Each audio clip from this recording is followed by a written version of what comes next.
السلام علیکم ورحمۃ اللہ وبرکاتہ۔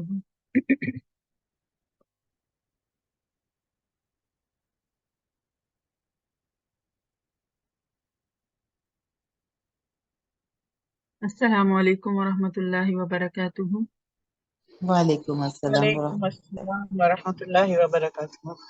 وعلیکم السلام۔ کیا حال ہے آپ سب کے؟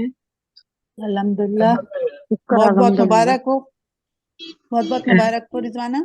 جی خیر مبارک شمع جی، جزاک اللہ خیر، بہت شکریہ۔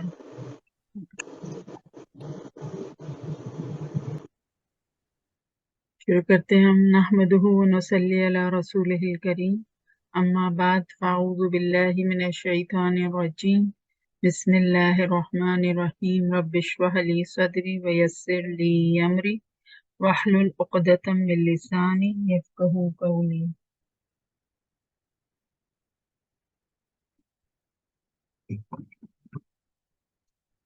اللهم انفعنا بما علمتنا وعلمنا ما ينفعنا وزدنا علما۔ اللهم أرنا الحق حقا وارزقنا اتباعه وأرنا الباطل باطلا وارزقنا اجتنابه، آمين يا رب العالمين۔ اللهم صل على محمد وعلى آل محمد كما صليت على إبراهيم وعلى آل إبراهيم إنك حميد مجيد۔ اللهم بارك على محمد وعلى آل محمد كما باركت على إبراهيم وعلى آل إبراهيم إنك حميد مجيد۔ سورہ آل عمران آیت نمبر 121 سے ہم تفسیر شروع کریں گے انشاءاللہ۔ 4th پارہ ہے۔ بسم اللہ الرحمن الرحیم۔ وَإِذْ غَدَوْتَ مِنْ أَهْلِكَ تُبَوِّئُ الْمُؤْمِنِينَ مَقَاعِدَ لِلْقِتَالِ وَاللَّهُ سَمِيعٌ عَلِيمٌ۔ اور وہ وقت بھی یاد کیجیے جب آپ صلی اللہ علیہ وسلم صبح دم اپنے گھر سے نکلے اور مسلمانوں کو جنگ احد کے لیے مورچوں پر بٹھا رہے تھے، اور اللہ تعالیٰ سب کچھ سننے والا اور جاننے والا ہے۔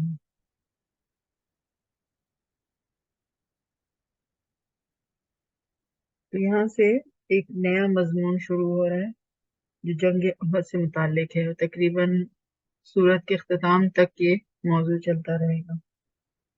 رمضان سن 2 ہجری میں غزوہ بدر میں قریش مکہ کو عبرتناک شکست ہوئی تھی۔ ابو جہل کے موت کے بعد ابو سفیان نے قریش کی قیادت سنبھالی۔ اس نے جنگ بدر کا بدلہ لینے اور مسلمانوں کا قلع قمع کرنے کے لیے کچھ اقدامات کیے۔ ابو سفیان نے، اس میں سے یہ تھا کہ یہ طے ہوا کہ اس تجارتی قافلے کا سارا منافع جنگ کے اخراجات کے لیے دے دیا جائے جو جنگ بدر سے چند دن پہلے بچ بچا کر نکل آیا تھا۔ تو اس سے 1000 اونٹ اور 50,000 دینار کی خطیر رقم جو ہے وہ جنگی اخراجات کے لیے جمع ہو گئی۔ پھر رضاکارانہ یا والنٹریلی خدمت کا دروازہ جو ہے وہ کھول دیا گیا، اور تمام اسلام دشمن قبائل کو اس جنگ میں شمولیت کی دعوت دی گئی۔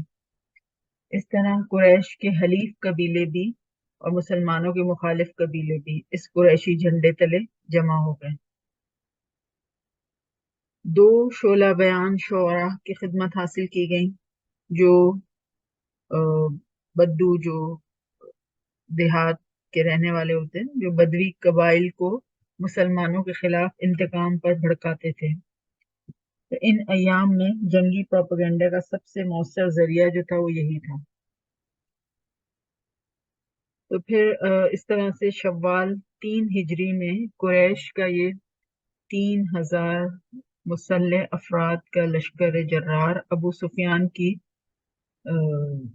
سربراہی میں احد کے میدان میں پہنچ گیا۔